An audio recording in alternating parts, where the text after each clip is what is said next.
Hello and welcome to Daily Reflection with Aneel Aranha. We're going to reflect on Mark 12:18 to 27. Listen. Some Sadducees who say there is no resurrection came to Jesus and asked him a question, saying, "Teacher, Moses wrote for us that if a man's brother dies, leaving a wife but no child, the man shall marry the widow and raise up children for his brother. There were 7 brothers. The first married, and when he died, left no children. And the second married her and died, leaving no children. And the third likewise. None of the 7 left children. Last of all, the woman herself died. In the resurrection, whose wife will she be? For the 7 had married her." Jesus said to them, "Is not this the reason you are wrong, that you know neither the Scriptures nor the power of God? For when they rise from the dead, they neither marry nor are given in marriage, but are like angels in heaven. And as for the dead being raised, have you not read in the book of Moses, in the story about the bush, how God said to him, 'I am the God of Abraham, the God of Isaac, and the God of Jacob'?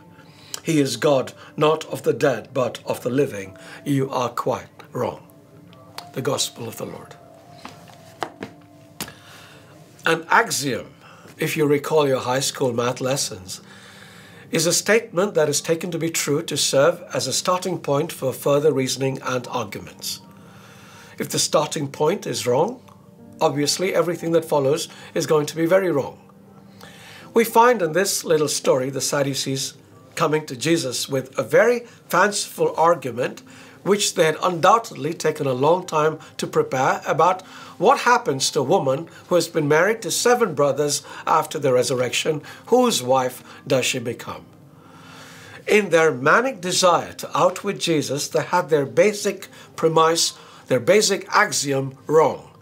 They seem to have forgotten that God is the God of the living. And if he is the God of the living, then no one really dies.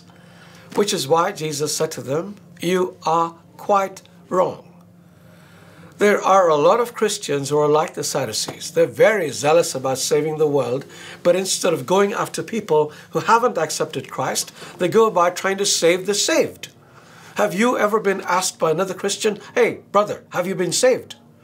They have their basic premise about salvation wrong. Now, instead of arguing, we might want to take some advice from Jesus, who says, "Do not give what is holy to dogs, and do not throw your pearls before swine, or they will trample them underfoot and turn and maul you." That's Matthew 7:6. But when you're doing this, be nice about it. God bless you.